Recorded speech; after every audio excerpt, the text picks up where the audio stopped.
Hello, YouTubers. This is Sheridan Davis again, and welcome to Pretty Dark Skin Girl TV. Okay, I am coming today to do a movie review for the film Selma. Um, Obviously, it came out maybe 2 weeks ago. I think everybody should go out and see this movie. I give it an A. And the director, I loved her work. She is awesome. The way she speeds up and slows down things, I love it. So make sure you guys go out and see Selma. I have on a coat because I'm cold. Anyway, so everybody go see Selma. It was very good. Now, when you go see it, make sure you have tissue ready, honey, because I cried. And I'm not one of those people who just cry in movies a lot. But, honey, I was in tears the first 5 minutes of this film. Like, I was like,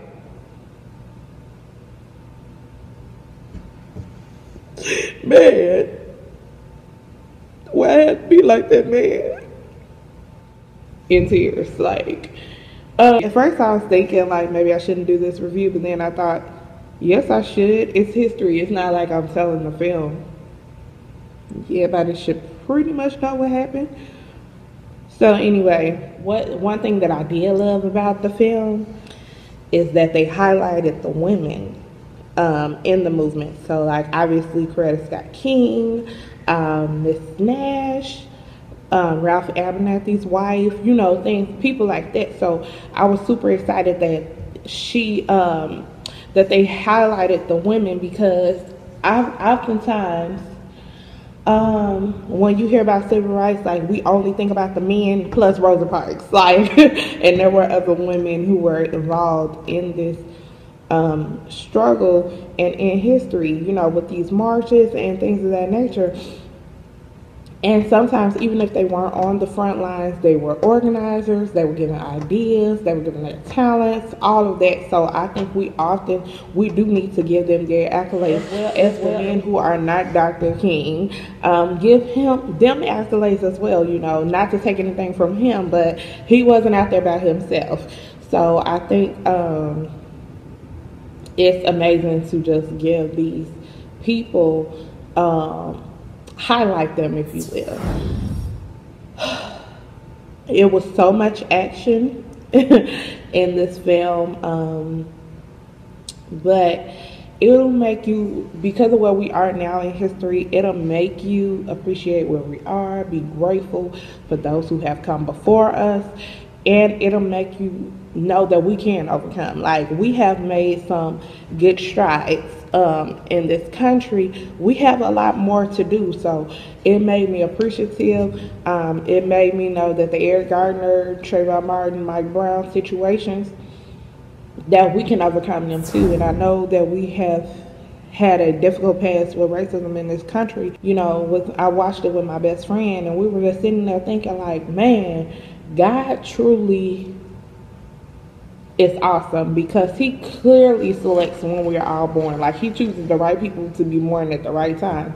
Because I was thinking, like, if I were born during that time, would I have been able to march with them? Like, would I have been able to, like, stay in that race? Like, would I have been able to be nonviolent? I don't think I would have been able to do that. I don't know if I would have had the courage to be able to not slap a police officer after he slapped me, or to not, you know, challenge a police officer who called me girl and I'm a 40-year-old woman, you know.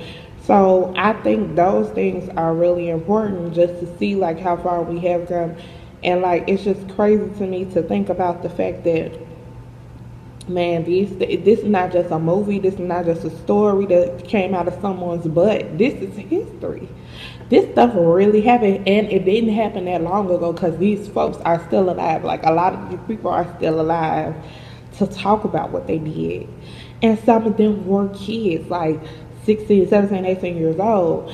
And for them to have that courage at that time, for them to have that courage to march, and not just to march. And that's one thing I love about that era.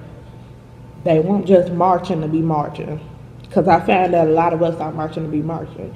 But they marched, they talked to legislators, they were talking to people who could actually make differences. Like if you're marching with nothing behind it, no no attention, no media attention, no attention from your government, whether it's state, local, or federal, you're just taking a walk and saying nothing, talking loud, saying nothing.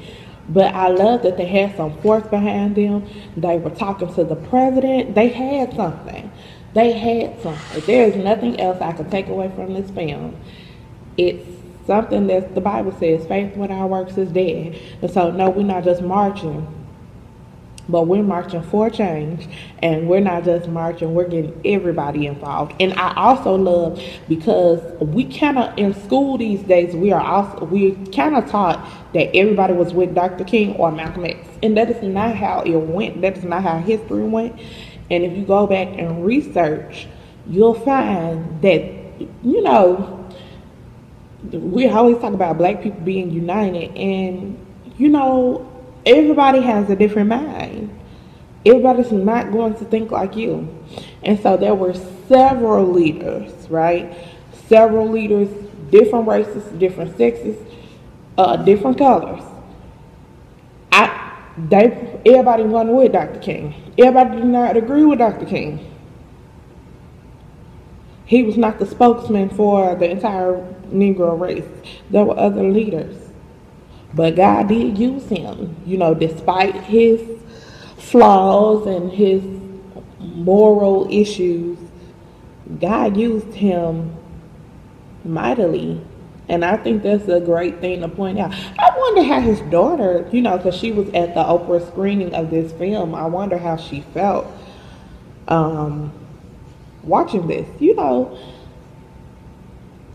It can't, I mean, he is deceased, obviously, but it can't be a good feeling to know that the FBI has, you know, had files of your father cheating on your mother. Like, I wonder how that feels. Is there a feeling behind that since he's been passed for so long? I wonder if her mother ever talked to them about that, or was there something that, or if she ever dealt with it, or is it something that she just, like, tried to, like, not talk about, not deal with in order to save the movement, in order to keep her family, you know, because she could have left. I wonder how different history would have been had these women who were on the front line with their husband, who were fighting with their husband during these movements, and their husbands were stepping out on them. I wonder how different history would have been if those women would have left them, because they had grounds to leave them.